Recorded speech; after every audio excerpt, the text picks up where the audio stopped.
वेणबाई, हे काय झालं हो? हे इथे कसे आले? आता मी काय करू? वाचवा हो मला वेणबाई, सगळ्यांच्या समोर तोंडावर पडेन मी, कृपा करा माझ्या. भयंकर आहे सगळं. ही आयडिया तुम्हीच दिली होती ना हो? हे काय बोलताय तुम्ही? प्लीज. तुम्हाला गरजच होती ना पैशाची?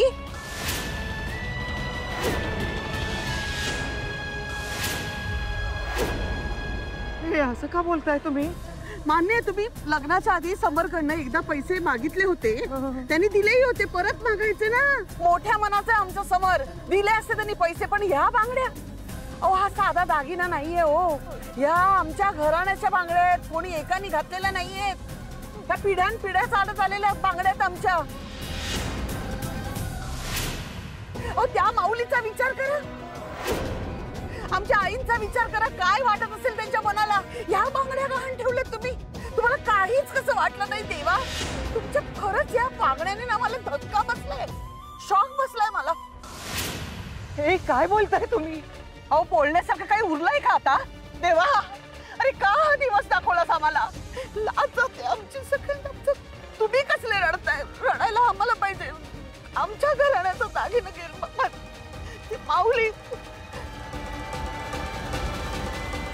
आजी, तू वाईट वाटून घेऊ नकोस. आपल्या घराण्याची वस्तू आपल्याकडे परत आली हे महत्वाचं. दादा, थँक्यू सो मच. तुम्ही नीट लक्ष ठेवलं म्हणून आमच्या घराण्याचे दागिने आम्हाला परत मिळाले. आजी, आत्ताच हे लोक असे वागतात, लग्न झाल्यावर आपलं सगळं सोनं विकून टाकतील. मला तर वाटतं रोहनच्या आधीपासूनच डोक्यात प्लॅन असणार की मोठ्या बहिणीच्या लग्नाला अडून राहायचं, जेणेकरून समर राजवाडे मदत करणार, म्हणजे तर यांचे स्वर्गालाच हात लागले. त्यात अधिराला तर वेळ लावून ठेवलंच आहे. आजी, तुला वाटतायत ना तितकी साधी माणसं नाही येत ही.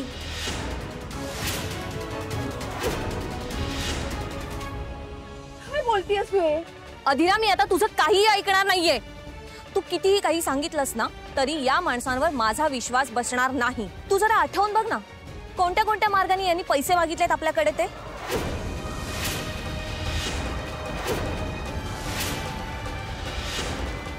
एक मिनिट, पण आम्ही कधीच कोणाकडे काहीही मागितलं नाहीये. तोच तर खोटेपणा आहे तुमचा. काय करायचं माहितीये, गोष्टी आपल्या बाजूने अशा वळवायच्या की राजवाडे आपोआप आपल्याला येऊन मदत करणार. हे तुम्हाला चांगलंच माहितीये. नाही तर काय? बापरे, कुणी जर सांगितलं असतं ना की ही फॅमिली अशी आहे तर विश्वास नसता बसला. अर्पिता, बास. उगाच सगळ्या फॅमिलीवरती आरोप करत बसू नकोस.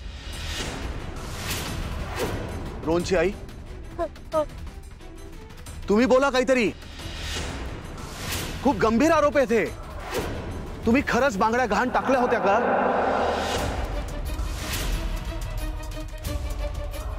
माझ्या मुलीची शपथ घेते आणि नवऱ्याची शपथ घेते. ही तुमची आयडिया आहे, मी अजिबात कोणाला सांगणार नाही आणि तुमचं नाव देखील येऊ देणार नाही.